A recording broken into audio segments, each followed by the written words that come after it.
Hey, I want to just share a quick word of encouragement. We must be okay with being misunderstood. That was my word. And God has just been encouraging me in that because a lot of times, when you have been subjected to a lot of rejection in your life, feeling misunderstood and misjudged can feel like a form of rejection. But God just encouraged me, especially in cases where the person is intent on misunderstanding you. They're not trying to get to know you for themselves. They've asked everybody who could possibly know you about you except you.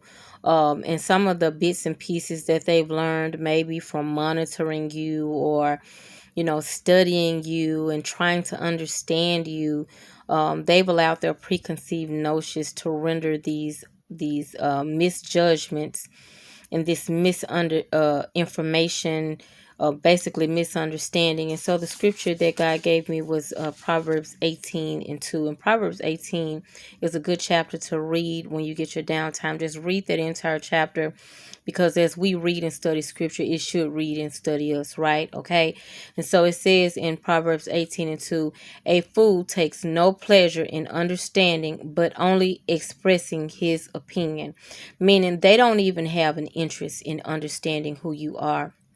Okay, they'll rather just look at you, look at the what, maybe it's what you said, what you do, what you wear, and they don't look at the why. They don't know the history. They show up in one chapter of your life and they try to judge your entire life based off of that one chapter that they showed up in. All right, and so for us who being subjected to feeling or being misunderstood or misjudged, we have to stop looking to be understood by people who are not equipped to understand the weight of our assignments, all right, the weight of our call, the weight of the glory that we carry on behalf of the Lord. Okay, even if you have endured some similarities like in struggles, y'all, we can't expect people to still see through our perception. All right, and there's not a one size fit all perception when it comes to the Bible. The way you see it is not the only way to see it. Okay, and so we must also be open to other interpretations that does not change the context of the scripture. All right. And so, because you can read the scripture in one season and read it in another season, and it can mean something totally different. You get a different revelation from that particular scripture. That's why I always try to apply scripture to my life first, and I try to eat on and test what I before I feed it out to others. Right? Okay. And so we got to also remember that once we accept the truth that not everybody is going to understand us, y'all, the truth will set us free. In John 8:32, it says, and you will know the truth, and the truth will set you free. It will set you free from the opinions of men, the people, of expectations, failed expectations in people. It'll set you free from the truth.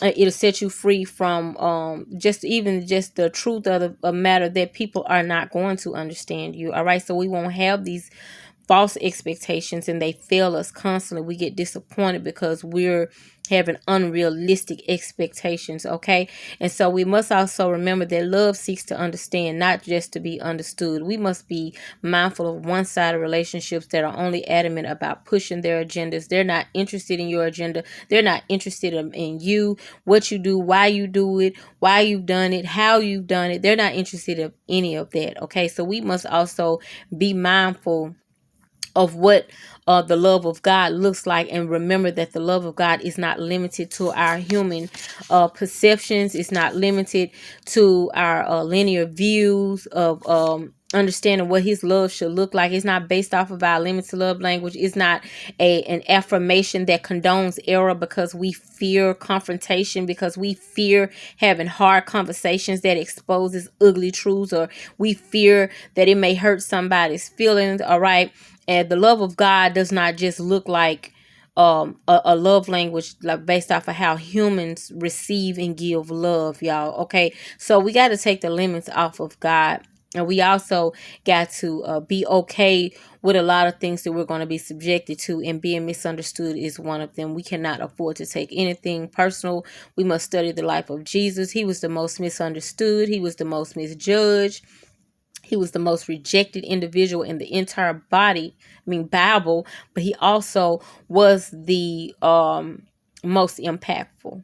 Okay, so we have to also be mindful, that some people's insecurity is not going to be able to receive you showing up as your authentic self, especially when that authenticity displays an emotion that they have, you know, banned from being an emotion that can be expressed by a believer, right?